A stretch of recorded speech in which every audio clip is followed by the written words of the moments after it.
Hi, everybody. This is Danielle Forward. I'm the CEO and founder of Natives Rising.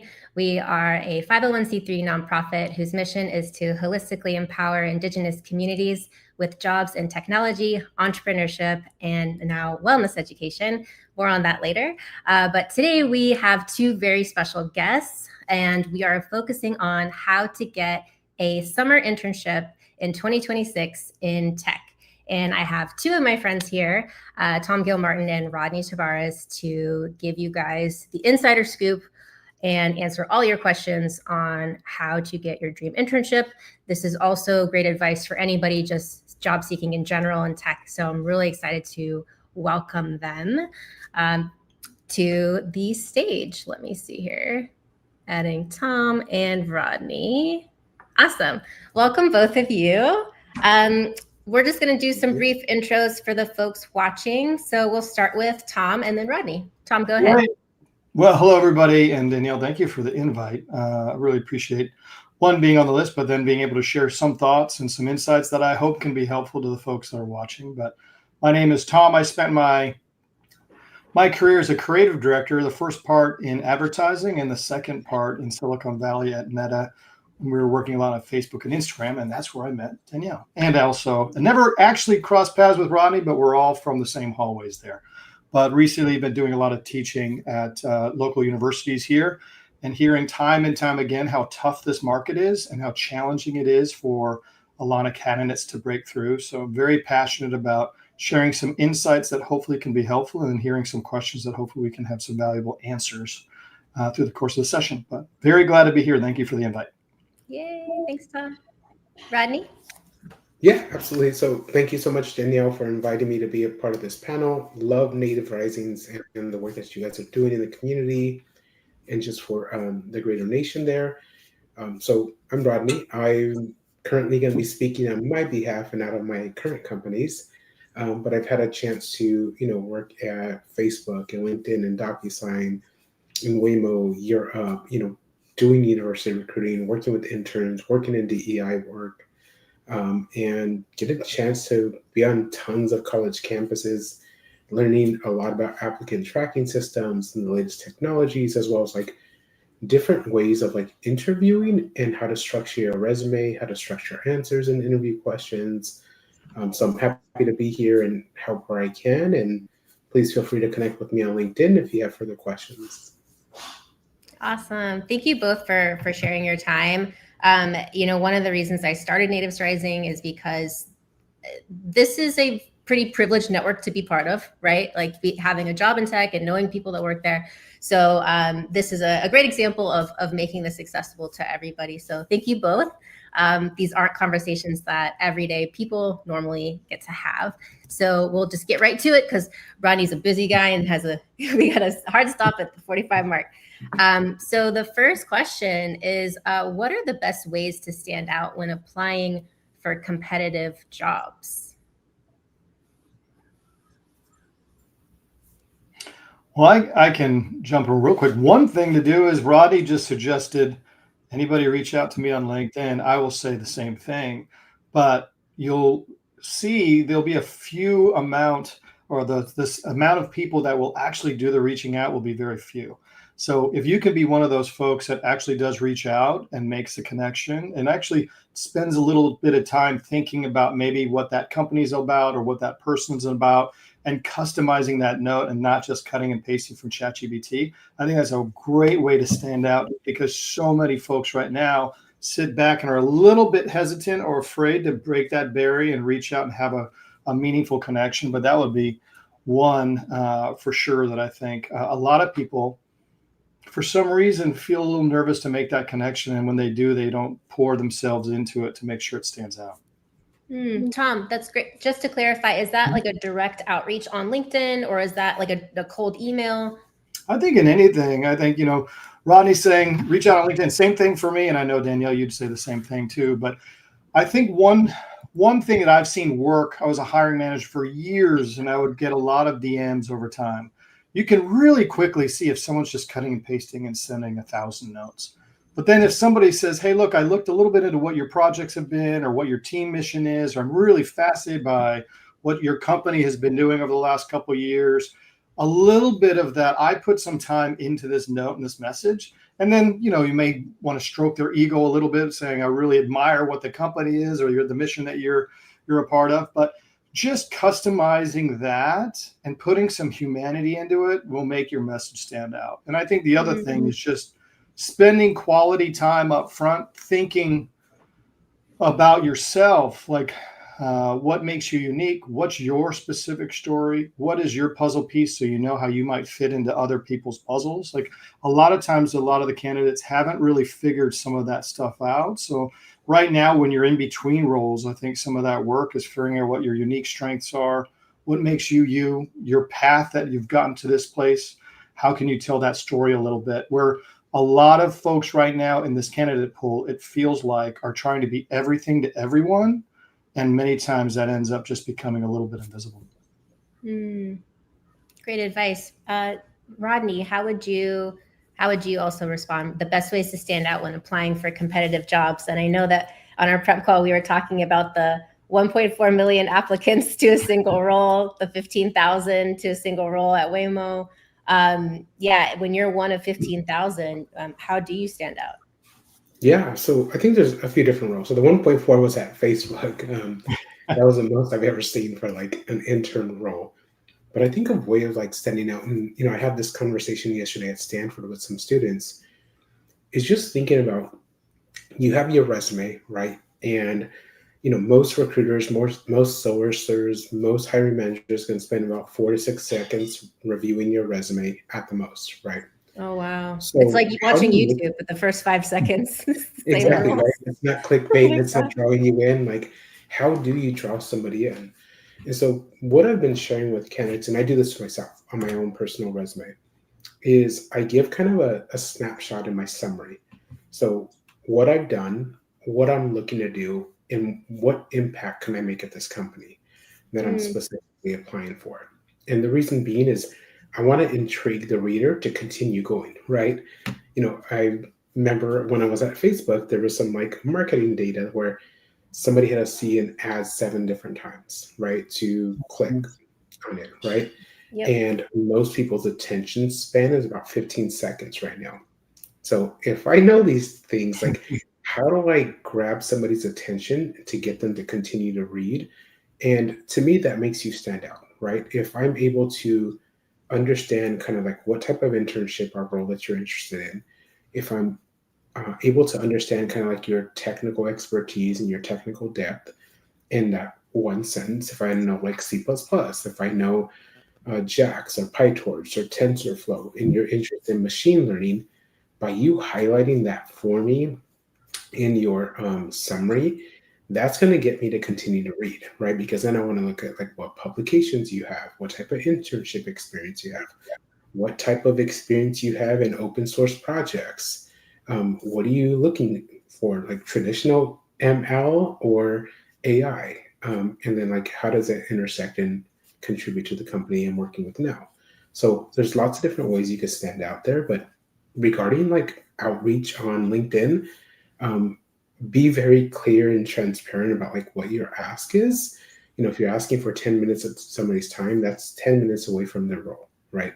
So, how are you going to ask your question? What are you looking to ask? Is this a specific person's expertise? And I try to respond to every single person that reaches out to me on LinkedIn, which is a ton. But right now I'm a little slower in response, right? Because, I'm hiring a ton of interns right now. You're so good, Rodney.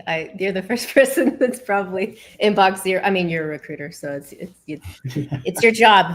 But I'm like, those are some goals for me. I did love what you just said. Is funny. Danielle and I were a little bit more on like the marketing or product marketing and design side, but like as a creative shop person on the creative side, that's how we described making sure we were building content that was going to be able to gain attention in the feed. We called it the 3-second audition, which is now probably like the 1-second audition, but it seems very similar. You're going to be trying to catch somebody's attention as they're going through 100 resumes. So what can you do to grab them and not just end up being part of the blur? So that's great advice. I know. Rodney's also a marketer, right, Tom? Yeah, there it is. Yeah. It always works. All marketing stuff is so broadly applicable. All righty. So next question, y'all. Let's see. Let me type it in the chat. How do you approach networking if you don't have an existing network? And should the end goal be a referral or something else? The way that I approach networking is thinking about what can I contribute to that community, and instead of thinking about like what can this community do for me or how do I leverage the relationship, I always think about it as like more relationship driven. Is how do I appear and act on being less transactional in the relationship? And if I'm joining a specific community, I'm in a few different ones right now, and I'm always looking to like either build people up or help support the community versus making an ask. Now it's okay to make an ask, right, from a community if people kind of open the door and extend that invitation. But for me, like I'm really looking to like build true community, right? If it's like a recruiting community or a talent acquisition, or if it's a DEI community. If I think of like where I met you, Danielle, remember at the Native at community at Facebook, that was such an important journey for me, like joining the Latin Act community and joining the Native Act community, because I'm Mexican and Apache. That really helped open a lot of different doors for me and a lot of different conversations for me to like learn, explore, and just be a better person.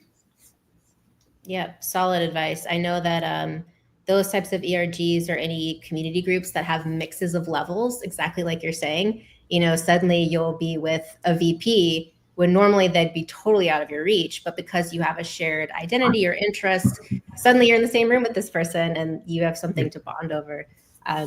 Awesome advice. Tom, how would you approach networking if you don't have an existing network? Well, it's interesting to think the same Native at group in ERG is the reason why you and I met, Danielle. So all three of us were coming together through that ERG. And it is, I think, important to realize we can have business conversations and connections that start in other places. But I think part of it is it's just showing up. And I think a lot of folks right now are behind their screen applying at job after job after job after job. And sometimes you can feel like you're almost just treading water, where, dependent upon the city that you're in, you're doing some research to figure out where these communities are gathering, industry communities. I lean more into the creative side of the business, where those creative communities are, and showing up and being willing to have some conversations and putting yourself out there. I think that can be a way to forge some real human conversations that hopefully can connect into some human connection. I think for those of you who are students on the call, especially, like you have this golden ticket where right now you can go in and just have conversations with people and asking them about their experience in the industry, where you're still, on a trajectory where you're just entering into that space. So a lot of times people might be even more willing to, take that 10 minutes or that 15 minutes when you're still in school or just recently out of school. But I think sometimes you can get caught up with, I've got all these classes and I've got to make sure my grades are up. I've got these projects. I always advise that you should think about that type of building a network of those connections. You should be taking as much time as you would for one class. That should be how much time you're using to build all of that connection, which will bear fruit, maybe not immediately, but definitely in the long run. But yeah, I think getting out there and actually having human interaction and conversations as opposed to depending all on screens. Definitely. I know that the relationships that I made and invested into, that's still vital, right? Like that's still that's why you guys are here. It's like the things that we do in person, the bonds that we make in person, those are priceless. So we got some questions in the chat. This one is from J. Eugene. Coming from a small school, a non-target school, I always feel the need to be extremely outstanding to apply. What advice would you give me to enhance my candidacy? Yeah, and I'll answer this first. That's okay, Tom. When I think about kind of like candidates, whether they're from like, either a sourcing school, which would be a non-target school kind of in university recruiting terms, right? There's like 3 different tiers of universities. I don't think about just being outstanding. I think about like, how do you demonstrate your skill set, right? Does your LinkedIn, and your GitHub and your other platforms that you're on, do they reflect the skill set for the roles that you're looking to attract, right? Because what recruiters and sources are doing is they're building out Boolean strings, right? So just think of like an algorithm in LinkedIn, in Seek Out, and all these different platforms that we want to find specifically somebody that looks like you, Eugene, when it comes to like your skill set. So make sure you're highlighting those technical kind of like languages, or if you're not technical, if you're like in marketing or what have you, making sure that you highlight, your skill set, the tools you use, the platforms you're comfortable with. But when it comes to being a non-target school, I think of like, how are you branding yourself on your resume and on the platforms that you're on? So that way, that algorithm, that Boolean string can help find you. I always see kind of like resumes that don't match people's LinkedIn profiles. And then I'll jump on a call. I'm like, hey, like, you might want to highlight this information here, right? Specifically in headlines. So when a recruiter is looking for a specific talent, let's say if I'm looking for a software engineer intern, I will plug that into like LinkedIn or Seek Out or whatever tool that I'm using. And if somebody has like University of Michigan student, I don't know if this is a software engineer, right? So I'm typically going to look at the profiles that are attracting my Boolean string, right? So somebody that has like a sweet intern, graduating 2027, right? That means they're looking for a summer internship now in their junior year. So how are you branding yourself for that specific internship? And then even on your application, making sure that your grad year's listed, and the tools and your proficiencies are there, but also like on, your different technical platforms that you're on, like let's say the GitHub, right? That you have kind of like your portfolio open for people to view, because that gives you better chance to be seen. Awesome. So yeah, just making it easy for people to find you, sounds like. Yeah, totally. Yeah. SEO. Here we are at marketing again. Yeah, always. Tom, do you have any advice for Eugene, for J. Eugene? Well, I think not everyone's coming from a target school. You'd be surprised where, a lot of people have come in from different schools or different backgrounds. And I think sometimes doing a little research to find maybe someone else who comes from a non-target school. And that could be a real nice way to reach out and just say, hey, look, I'm coming from this school. It's not on the list. I see that you were able to succeed. Would you mind giving me 10 minutes of your time? Because I would love to see how you were able to open up that pathway. And so they might hear you and empathize because they were in your shoes, but they figure out a way to get through the system. So I try to always think about a way to build a connection with folks in a meaningful way, right? That person might really enjoy telling you that story because it might have been very hard for them to do it. And maybe they would love to give you some advice. But I think sometimes the idea of being outstanding could be in the materials or in your approach. What are some ways that you can be a little bit more surprising in your approach? Awesome. Thanks, Tom. Sure. We have another question from Nizoni. What hard skills or certificates do recruiters generally look for? What type of prior experiences do you think are prioritized and looked for when skimming a resume? This one feels a little general, but I'll let you guys steer this one. So I think, go ahead. Well, mine leans a little more on the creative side. And there's very specific things. If you want to be a creative director, an art director, designer, you have to show a portfolio of work. I sometimes feel I talk to folks that would love to be in a creative environment, but maybe don't have all the work at this point in time to showcase to get that art director, designer, or creative director role. But there are other doorways to get into those places. So maybe you start off in media, or maybe you start off in account management. I started off in media and I ended up in that hallway, then became an account manager, and then went into creative direction. But if you kind of know the type of places you'd love to be, or the type of place you'd like to unpack down the road, you may not be fully qualified for that role right now, but are there ways you can get into the building adjacent to those roles? And then it becomes about building those connections in the hallway over time versus watching it from the outside until the perfect role shows up. So, but that's coming from the creative side. So, Rodney, I'm not sure if that lines up more on the technical and STEM side. Yeah. So when I think about kind of like what skills or certificates, I think it's going to be really role dependent, right? So let's say if I was looking for somebody that does what I do, I would want to look at, how somebody works with the metrics, from like top of funnel, mid funnel, bottom of funnel, how they thought about like applicant tracking systems.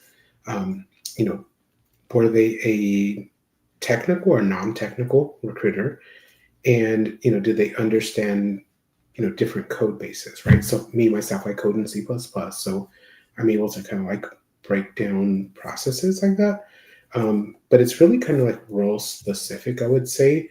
If you have a specific role that you're interested in, I'm happy to like review your resume. Like, feel free to send it to me on LinkedIn, and I'm happy to kind of like review it and can give you some thoughts there.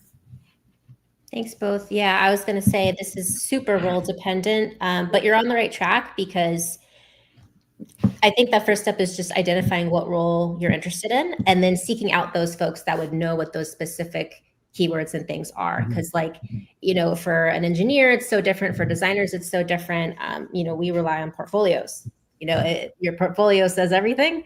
Your GitHub can say a lot if you're technical, the stuff that you've made, but it's different for each type of role. So if you let us know what type of role you're looking for, we can give you a little bit more specific guidance. But I hope that was helpful. So let's see here. Next question. I love this question from, I hope I pronounced your name right, Tranesia. How do you develop yourself or your resume or skill set when you don't get feedback from jobs? And I think I saw this in your registration. I think her question specifically was around, let's say you apply for a bunch of jobs and you don't get any feedback. How do you improve? Like, how do you sort of navigate and troubleshoot that? So I evaluate my resume all the time. I see tons of different resumes, but I think it may not be you why companies are not getting back to you. Companies are super impacted with the way the job market is currently, and you're seeing a lot of referrals, right? People getting hired through the referral basis, or if I've worked with Danielle, if I worked with Tom before, right? Chances are that they're a high performer and they could do well in the company. So you see a lot of that currently. So it might not be your resume, but what I would do is you have Chat GPT, you have Gemini, you have Microsoft, the pilot, right? And so you can put your resume into all these different AI tools to be able to give you some feedback. And I would also look at length of resume, right? And think about bullet points and the impact statements that you're making with your bullet points. I don't put just like bullet points. I put bullet points on my resume. I put impact statements. What did I specifically do? How many people did it impact? If it was revenue generating, what did that look like? And what was the scale, right?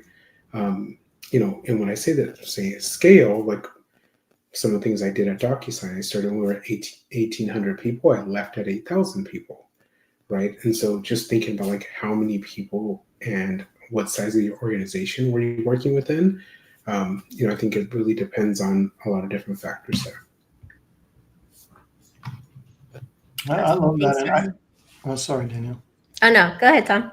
No, I love that. And, I'm constantly optimizing the resume or the stories. And sometimes you aren't getting feedback, but you can dig in and see, okay, this one hasn't been getting much traction. What can I do? Or is there a way I can tell the story more clearly? And I love what you were saying, Rodney, too, about, I think you see the resumes that go from like student variation to professional variation, where they start listing the impact. And it's, I call it undeniable impact, right? I did this campaign. We saw a 7-point lift in X, or we were able to increase revenue by X amount of dollars, or this opened 3 new projects, or we grew the team from 100 to 400 and we were able to have a a retainment of 80%. But I think those are the types of things when you're looking at candidates and you're looking at one after another. Many times you see a listing on the LinkedIn or in the resume where you don't really understand what does that mean. Was that a successful experience, or was it not successful? Or how could I translate that experience into something that's going to help our team? So I think the more clear you can be, and also what your role was in it, because there are many projects that had 40 people in it and like 4 people did all the work. So, are there ways you can say I was responsible for this portion of a large project that delivered this? So that's something that I've seen for sure be more successful for candidates that seem to get some traction. Awesome. I love that. I love our language, our shared language too, because at Meta, full disclosure, everyone, impact is very important. So you got to show what did you do that wouldn't have happened without you? Like what actually happened because you did those bullet points. So it's really like the results that you got because of the stuff that you did. So rather than, like Rodney said, rather than just listing tasks that I did, what happened because you did those tasks? How did you help your team? How did you help grow revenue? How did you help move goals forward? Great. Love those responses. Let's see what we got. Can I add one more point to that, Danielle? Sorry. Yeah. Well, no, go ahead. I think it's important to not just get in, but then thrive into these environments. And I think that approach not only helps when you're putting your materials together between jobs, but when you're in that job and you're going for that promotion, or if you're in that job, the 3 of us lived in a culture where every single 6 months you had to showcase your impact, because that was how you were going to either be rated or you were going to be promoted or even stay on. So I think the diligence and the discipline that we're talking about right now to put those materials together to get the job can also be incredibly important once you're in that job. Are you lining up with your manager and saying, what 4 goals should I be aligned in? What type of impact are we driving? And then have the conversation of, are there any success metrics that we can pull from so that we can showcase the impact of this project? So it's not only important in between jobs, but I think can be really, really a career catalyst when you're in the hallways as well. Awesome. Definitely. We are at 4:27. I want to make sure we have time for some of my questions over here, but I do want to take this one from Kyle, definitely, because it is very specific. Tom and Rodney, when space is limited on a resume, is it worth highlighting your experience with Indigenous communities? If so, what types of Indigenous accomplishments would you find the most valuable or impressive? When I think about kind of like my resume, I highlight kind of what I'm most proud of, right? So I have like my contact information, I have my summary, and then I have a most proud of section. So that's typically, I reserve that for about 3 to 4 like impact bullet points, right? That I want to make sure that I highlight. My work at Facebook with the ERGs is definitely something I'm super proud of that I helped like build, and I want to make sure I highlight. And so, I think it's really up to you on what you put on your resume. If you feel that, being a part of an Indigenous community is super impactful to you and you want to be able to showcase that with future employers, absolutely, add that on there. But think about like, what is that going to translate to? And then what is the impact you're hoping to make there? And what is the response you're looking for, right? So let's say if you're interviewing for, let's say, an ERG community leader within like a specific company, right? Then it would be super beneficial because that role is going to be interacting with ERGs a ton. And it's going to show kind of like some community building there, which you want, right? Some mentorship there, right? Whether you are mentor or you mentored others. But I really think about like, what is the impact of the statement you're looking to make? Well, I couldn't agree more. I would echo everything that Rodney said. And I said, of course, if it's part of your story, and I always believe of spending the time, as I think someone on the call mentioned, your personal brand or what's your personal voice. And obviously that's a big part of it, and making sure that's part of the way that you showcase what makes you you. And I like what Rodney was saying too, of just finding ways that if you were part of different organizations or efforts or missions for the community, what role did you play, and then what impact did you make in it? But yeah, if there's any further questions or want to dive in more deeply, please feel free to reach out. Awesome.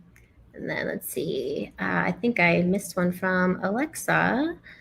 Are there specific ways I can tailor my resume or cover letter to show potential even if I don't have formal experience yet? Good question. I always think about volunteering, right? Or any open source projects or contributing to like a company by either like volunteering or just asking about resource projects. So resource projects is something that, I actually did. So I was mentored by a tech CEO maybe about 10 years ago now. And he said like, hey, have you thought about resource projects within tech companies? I didn't know too much about it. So he kind of shared what that looked like. It wasn't an internship. It wasn't an externship. This is work that you could do as a professional to be able to gain more experience in a specific like discipline or industry or domain.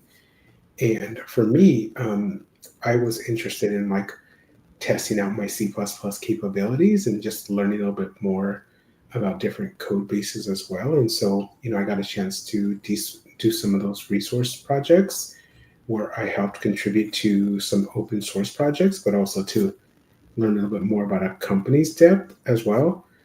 So I think there's lots of different ways you can gain experience. It doesn't just have to be like paid experience.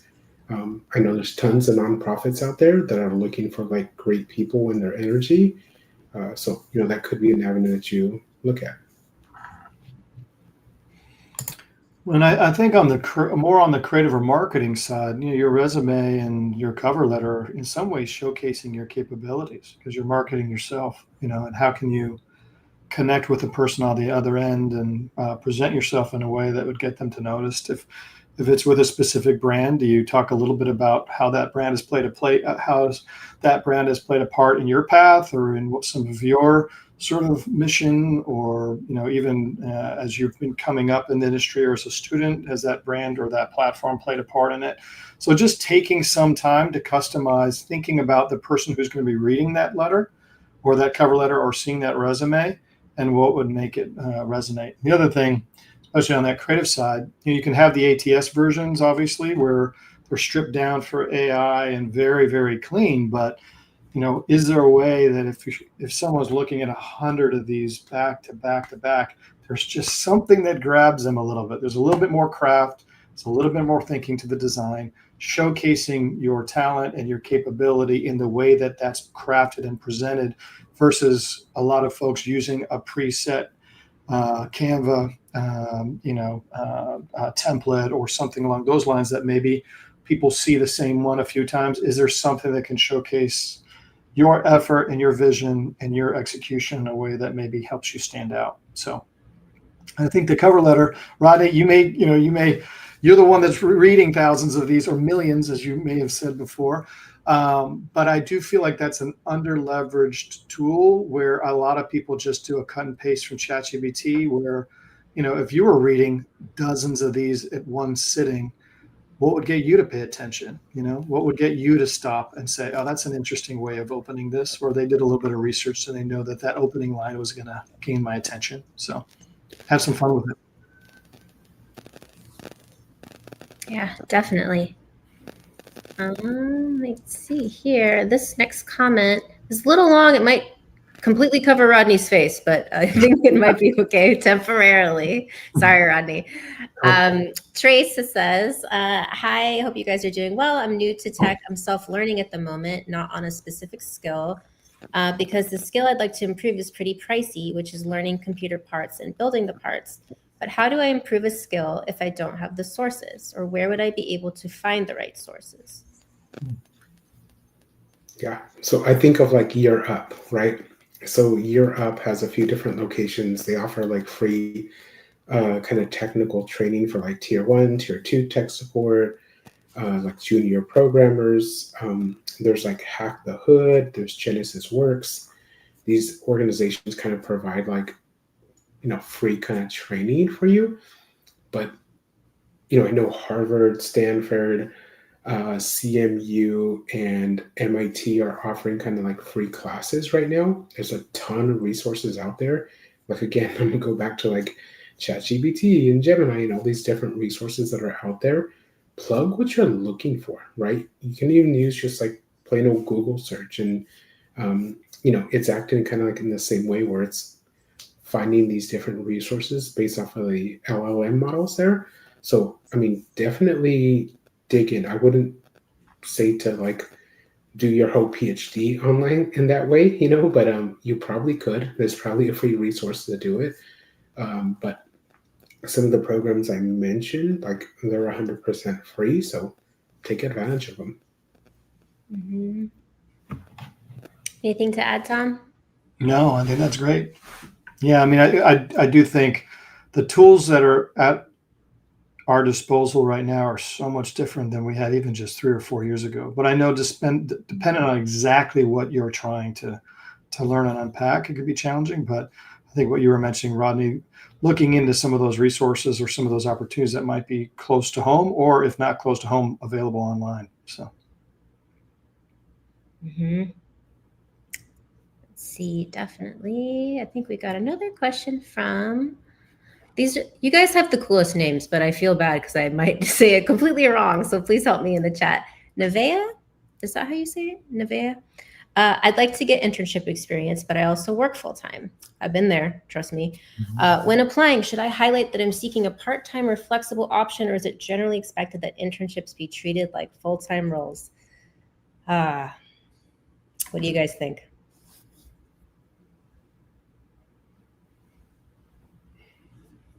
I would say apply to the role that you have time for, right?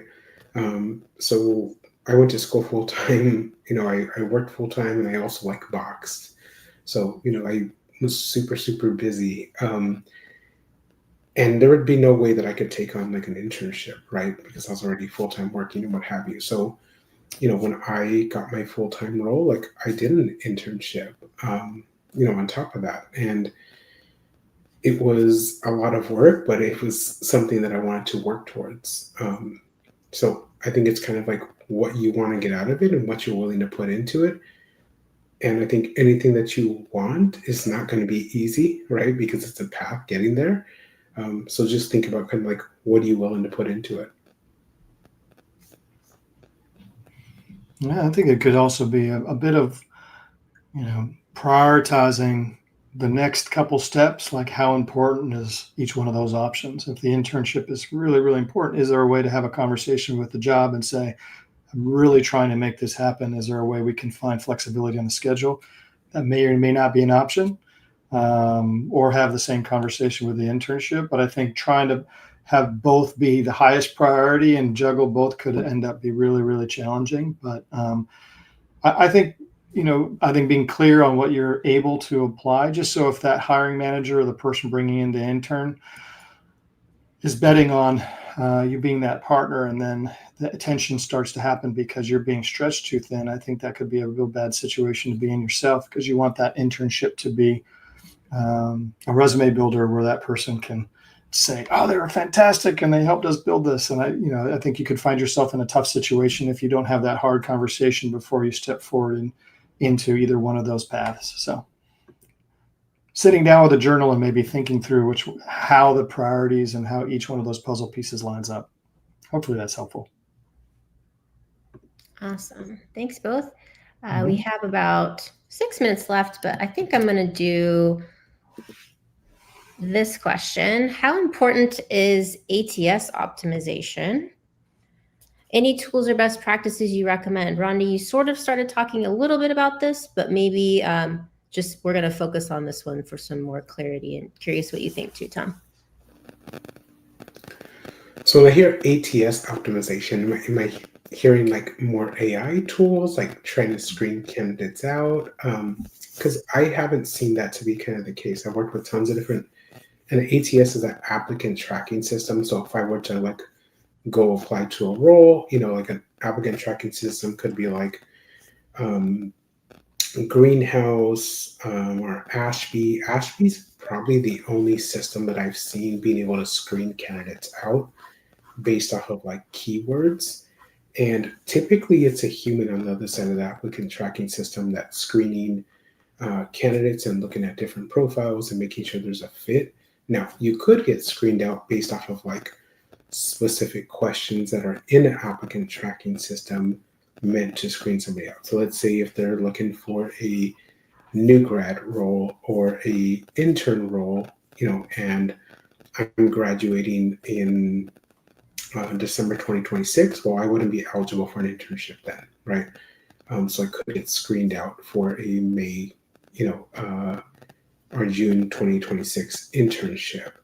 But when I think about like applicant tracking systems, keep your resume like black and white. And the reason being, like when I did work at Facebook and FBR, which was the recruiting tool there, it would kind of like mix up colors. And so like, let's say somebody had like Wow. super flamboyant ink, right? Or color, sorry, font, it wouldn't appear for whatever reason. So, I would say just keep your resume black and white. And, I've heard of different themes of like, well, how about if I put keywords in my resume and I just white them out?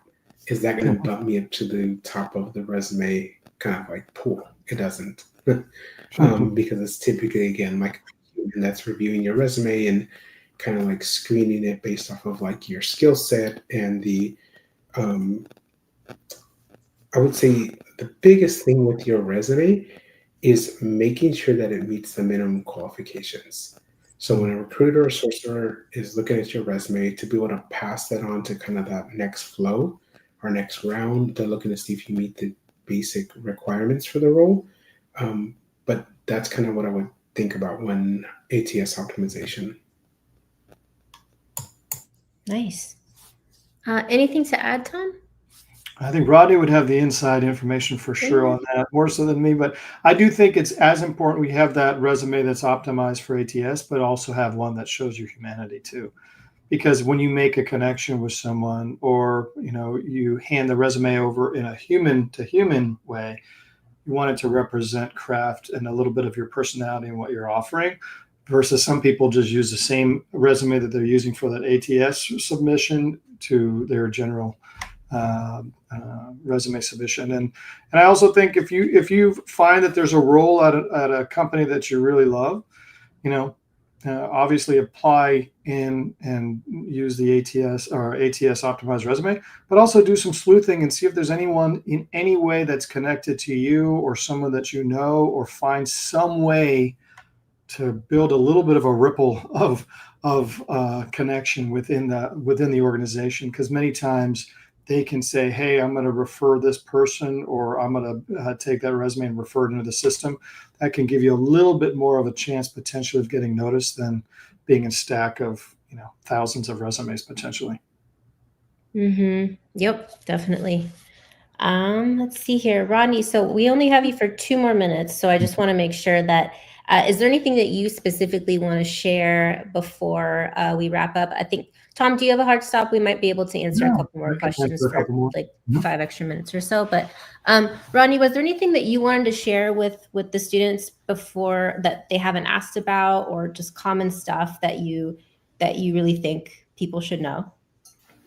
Yeah, more so this is like an offer, right? I shared with Danielle, like if you connect with Danielle, she has my email address, and if you need help with kind of like a resume review, a LinkedIn profile review, I used to teach a class at LinkedIn and rock your profile, so I'm happy to do that for you as well. And this is me just trying to like help you kind of gain more understanding about like the industry or get that internship. I have nothing to gain from it besides like helping you. So I'm definitely open to offering that, but I would say keep trying, right? This is a tough job market that we're in. Doesn't mean it's impossible. Think about kind of what your end goal is and work towards that. Awesome. Rodney, thank you so much. I really wanted to ask you about LinkedIn, but we are at time. Maybe for next time, you can share more about that because, like I mentioned before, only 54% of the students in our fellowship have a LinkedIn. And, I think just us talking more about why you need a LinkedIn, why it's different from a resume, would be awesome. So I could do a PSA later, unless you want to share a quick 10-second response to that. I think about really optimizing your profile. Your headline is going to be key. Making sure that you add your great graduation in your profile. Making sure that you're adding your impact attributes in any type of internships or projects that you've done. If you don't have internship experience, what are you doing in your classes that is driving you towards kind of your end goal, right? Of like getting an internship or getting that full-time role. There's a lot of things and a lot of clubs that people don't put on their LinkedIn that they're a part of. So I think of like women, right? Society of Women Engineers, right? The SWE Club. The more that you can optimize kind of what you're involved in and add it to your LinkedIn, and then building out kind of like your description, your summary in LinkedIn to really kind of like help draw a recruiter or a sourcer into your profile is going to be key there. And that's something I would say that optimize and put as much work into that as your resume, because lots of times recruiters will go from your resume to your LinkedIn to kind of get like 2 points of reference. Mm-hmm. Yeah. Amazing advice, Rodney. Thank you so much. Thank you so much for everything. I'll see you soon. Have a great rest of your day. And Tom, you and I can stay on for a little bit. Because I have some specific questions for you, and we had a couple that came in during registration as well. So if folks still wanted to stay on and ask Tom some questions, I have like 5 to 10 more minutes. Yeah, so we can totally do that. So one question I wanted to ask you, Tom, specifically, because your expertise is marketing, storytelling, and as we've seen in this entire interview, marketing is everything all the time. So my question for you is, what makes a strong career story in an interview, or could be at your resume, but why does it matter? And is storytelling something you can do on your resume, or does this only apply to the interview stage? No, I mean, I think, we're always in marketing, as we were talking before this, right, Danielle? It's like everything is marketing. So if you're a candidate and you're going into a role and there are 100 other candidates, how you position yourself to be unforgettable in your conversation with that hiring manager, or at least to be within the smaller set. And, I think there's a temptation many times, especially when the market is really challenging. There's almost a fear to do something that feels like it's a little bit beyond the norm. I'm going to look at what everybody else is doing. I'm going to match it. Oh, that looks good. That looks like the type of STEM resume in LinkedIn that is, professional. So I'm going to mirror that, which I'm not saying go completely different, but also add a little bit of what might make you unique. I think even if you're in engineering, do you have a friend that's a photographer? Do you take a little bit better of a photograph for your profile photo? Can you add a little bit of personality, or at least something that showcases a little bit of who you are into the banner above your LinkedIn? What are you choosing to showcase on your resume? I think as Rodney mentioned, the way I handle resumes is up top is a little bit of like a mission statement, or, a little bit of a statement of what makes you, what you're looking to do, what makes you a little bit different. And do it in a way that has a bit of a human voice to it. It doesn't feel like it's just bullet pointed and static. I think there's a tendency as a hiring manager, when you sit down for 2 or 3 hours, and I've done this countless times, you just almost feel like you're seeing the same materials over and over and over again. And then you'll see someone that positions themselves in a really strong way. You get a clear indication of who they are. And I think one of the things that stands out is when somebody kind of has done the work to know themselves a little bit. If they know how to define themselves a little bit, or their story or their experience, or what they really yearn for. Again, I mentioned a little bit earlier, I think when things can be a little challenging, it almost feels like everyone has 12 hooks in the water and they want to be everything to everybody. And if you're trying to do that many times, everything just ends up as a blur. So I think telling a story, but also taking the time to make it yours and your unique story, and play it off with some people, share it with a number of different people, get other people's point of view. But I wouldn't be hesitant to try to put some personality or put something in there that feels you versus you're trying to mirror what everybody else has been doing time and time again.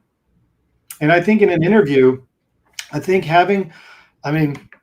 when I'm in interviews or if I'm coaching folks to be prepared for interviews, I think right now you could go into ChatGPT and say, I'm interviewing for, this company. Give me 10 questions that most likely have been asked by candidates for this specific role. And you'll get those out. Okay, that's great, but could you give me 4 more in this? And you have these resources now where you can get information that we never really had access to before. And then thinking through, like, sometimes, and Danielle, you remember this, when we would call them loops when we were bringing people in as candidates for filling a role. Mm-hmm. And you might meet 5 or 6 people. I think when I interviewed for Facebook, we had 12 rounds of interviews. And, I think people are going to ask the questions, and there literally is a rubric of how the candidate asked question or answered the questions. Were they able to clearly define what that situation was? Were they able to clearly define what their role was in a solution? Were they able to clearly define if that project had a success result, or was it a failure, and was there a learning from that failure? So I always coach something called SOAR. I don't know if you've ever heard that, Danielle, but just SOAR. I think there's a lot of different frameworks, but if you're asked a question about one of your projects, can you start with a situation? Here's the situation we were when this project came about. That's the S. The O, well, what was the opportunity ahead of you? Like, what was the opportunity you were chasing towards? A, what was your approach? What did you lead, or what did your team do to drive something forward? And then the R at the end is the results. But if you can learn how to tell a 4-chapter story every time you talk about one of your projects, 1, you'll keep it really efficient and tight. 2, you'll feel confident because you'll know you have 5 or 6 of these that you can refer to. By the way, I always have them pasted behind my computer, so it's like a cheat sheet behind me. So I've got nice, 40 or 50 different sheets where you can say, let me think about that, and you pull one out. Yeah. But I think the preparation is key. And I think just like an athlete showing up, if you're a 100-yard, a sprinter, the more you practice and the more you're doing the reps, the more confident you'll feel when you show up to that interview. I think if you're disciplined about prepping the type of questions you think you'll be asked, and then feeling very confident of how you'll answer them in a very organized and succinct way, I think you're going to go in with a little more confidence than maybe if you were just going to try to figure out as you go and uncover what that scenario might look like without a lot of pre-work. And right now, again, I think there's so many ways that you can get a little bit of a peek into what that question set might be, or how they evaluate candidates in ways that we can't or we couldn't before. Glassdoor, reaching out to some folks that work at the company. If you know folks that work there, even if they're peripheral or like a third, hey, I went to high school with you. Do you mind if I grab 5 minutes? What is it like there? What was your interview process? Just getting as much information as you possibly can into it. And then the last thing, I always, when I work with folks, I always ask them to put all their ingredients onto a table, like your unique ingredients, everything that makes you. If you're an athlete, if you're an artist, if you're a musician, part of the community, what are all those things that make you you? And then, pulling some of those things up that might be really important to your story. So worked with someone who was a sprinter, I mentioned before, but she applied the same discipline to digital optimization as she did to being a D1 athlete on a sprinting team. So when she presented herself as a candidate, it was like, I learned so much about the discipline as a sprinter, and I apply the same rigor and approach to when I'm working in the digital content. And optimization is just success and failure repeated over until you can succeed more and more, which is exactly my training schedule. So for her, being able to talk about that in an interview scenario ended up opening doors and had her stand out. So everyone has those ingredients. Everyone on this call, you have your own ingredient set. I think it's about picking those up and then crafting a story that makes you you, and then highlighting some strengths that might have come from your experience or your path forward that would make you a viable candidate and help them achieve the mission that they need to achieve when they fill this headcount. Nice. Yeah, I love that, Tom. That also reminds me of, we had a question earlier, I think from Alexa, about how do you, what do you put on your resume when you don't have any experience? And what you were just saying is, well, you already have qualities. Yeah. You have qualities that you're either born with or that are strengths of yours or talents, and those qualities are transferable. So like you were saying, the same discipline that you use in sports is easily applied to other things as well, because it's a universal skill. Yep. So patience, discipline, fortitude, persistence, all those types of things. Yeah, it's a great reframe, and also helps people stand out, because that's not something people normally say. So I love it. Yeah. Let's see here. We could probably do one more question. Let me just get this from the list here. So last question for you, Tom, before we wrap. I'm going to show it on the screen. How do you identify mentors, and how should students approach someone they admire? Well, I'm answering this from a marketing or creative side, but I think it would be relevant in other corners too. But I think be curious about the industry that you want to get into, nerd out on it a bit, like be insatiably curious. So if you're into marketing, or if you're into creative or into product development, there are industry award shows that I wouldn't say are always the best gauge of what the best work is, but it is definitely a collection of work that is being highlighted by the industry. And if you're in advertising, it might be Cannes, or it might be the One Show, or D&AD, or the Effies. And when you start going in to see that work, start noting which campaigns speak to you, or which one you get really inspired by. And then in all of those award shows, whether the sites, they list the agencies and the creatives and the team members. If you start seeing the same person pop up time and time again, you circle that person. And when you reach out to them, you can say, I'm a student, I'm interested in this industry. I am, following the industry award shows. I see that your work, congratulations, keeps coming up for this campaign and this campaign and this campaign. I've been following a lot of the work that you and your team do. Would you ever have 15 minutes? They may or not get back to you. I think most people in the industry, if they have the time, unless they have like ice cold hearts, will get back to you. But I think if you do that, two things. One, it might help you fall even more in love with the industry that you're looking to unlock. Two, it'll give you a bit of an understanding of within your own gut, like what work starts to create that inner tingle that gets you excited. Like, so you can start seeing what work seems to get you excited, and also is being celebrated by the industry. And then when you reach out, you're not blindly reaching out. That person will see that you've spent a few hours or some time following some projects that they care deeply about, because I know from being a part of a lot of those types of campaigns, it takes months, if not years, to do it. And then if the campaign and the work is celebrated, you're proud for your team and you're proud for yourself. So if someone has spent the time to look at it, understand it, study it, and then ask us a couple questions about that specific project, you come out less about like, hey, I need a job and I need you to help me, more along the lines as almost a peer. I'm interested in this work is fascinating. Do you mind if I ask you a couple questions? And you show up with knowledge already in your head. I think that's one way to see if that person could potentially be a mentor. Or you could ask, are there other people that you think maybe would be open to it? But I think first is doing the work on your end to see if they really are in tune with what you'd like to do. And then when you show up for that conversation, there's a bit of a value exchange, because you've taken the time to understand who they are and the work they've done and how they might be able to help you, as opposed to just knocking on 100 doors without doing the work. Mm-hmm. Yep, definitely. To add on to that, Tom, and this is a little similar because we both mentioned flattery. A little flattery goes a long way, you know what I mean? Yeah.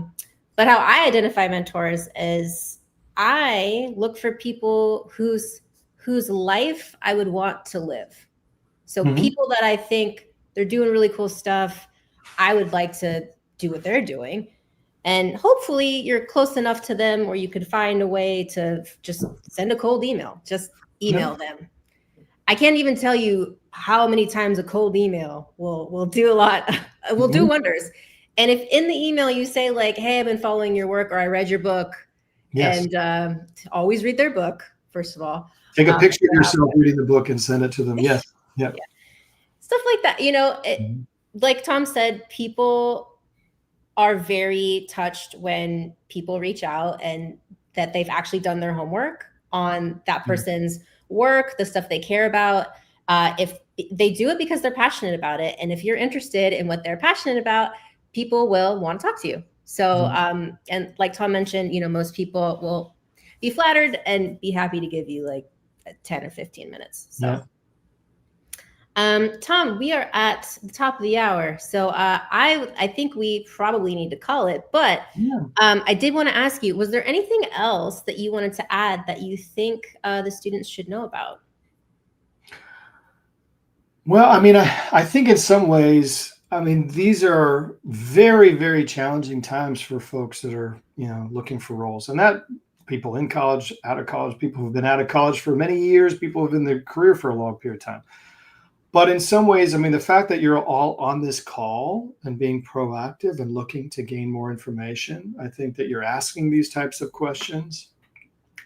I think, you know, this is not a reflection on you and your talent specifically. I think this is a reflection on some very, very tough times. And I think tech and the ways that candidates are connecting with hiring managers, a lot of this is changing and in flux. But I think if you spend the time, as we were saying, to really explore yourself, understand authentically who you are, what you'd like to do, the talents that you have, whether you have them now or you'll gain them soon, and be able to put the time into crafting that type of story, whether that be you're applying online or if you're showing up to a networking event and someone says, tell me what you'd like to do. And you're able to clearly articulate that, or tell me what you'd like, what can I do for you, being able to quickly answer that. I think that's the type of work right now that's really important. And I think a lot of folks, after applying to 1,000 jobs and hearing back from maybe 4, at least the folks that I work with, you can see their souls kind of withering a little bit and their energy starting to dissipate a bit. But I always try to remind, like, you know, this is not a reflection on you individually. And I think the folks that are doing what you're doing is gaining some information. I think if you can watch what other people that are doing, what they're doing, and it's not working, what can you do a little differently? And then I think just remembering that the people that are making the hiring decisions are humans. They're not robots. And I think finding ways to connect with those people and spending the time to do that and be inventive in the ways that you can build some authentic connections, I think is it's going to be what sets some people apart. I think there was a Forbes article that recently said something like 82% of people who are being hired right now, the hire came because they were able to connect with a human being. So again, you're not alone. I think, you know, if there's anything, you know, I think approach it with some curiosity, some creativity, and hopefully some newfound inspiration. And know that there are people out there on the hiring manager side that are incredibly stressed because it's hard for them to find the right people too. And sometimes if someone hasn't done the work to clearly define what makes them unique and special and perfect for that role, if it's behind kind of like, I need to look like everybody else and sound like everybody else, you might be hurting them, meaning they might need to hire in that role, but maybe they couldn't see what made you the right person through sort of a lack of clarity, or maybe it starting to blend like everybody else. But with that being said, look, please reach out. I think, Danielle, you've given, I think, our information. You know, as you can see, I spend a ton of time working with folks either in school or just out of school. just because I can see how absolutely challenging it is right now. But I don't think it will last forever, and not everybody is doing what you're all doing, is spending the time connected with communities and also spending time on calls like this to figure out what they could do a little bit more efficiently or differently. So, yeah. Awesome. Thank you so much, Tom. And thanks Thank everyone you. for joining us live. Feel free to follow us on LinkedIn, on YouTube, on Instagram, and you'll see me on LinkedIn. So, and Tom as well. So, yeah, thanks for joining everybody. And we'll probably have another one of these, at least a couple more. One this month and then one next month with other company partners answering your questions about how to get hired in this crazy age of AI. So thank you all for joining. Thank you. And if anybody, go to gilmartincoaching.com. There's more information there, or just reach out to me on LinkedIn. And Danielle, thank you again for the invite. This was really great. Yeah, I know. It's just me hanging out with my friends, and then everybody else can like get some good advice on the way. You know, might as well. Also, if you haven't signed up for our email newsletter, you can go to joinnativesrising.com and sign up for email updates there so you can get the latest on when we're doing another one of these events. Okay, that's it. So wave goodbye, Tom. Yeah, see you. Bye. Bye.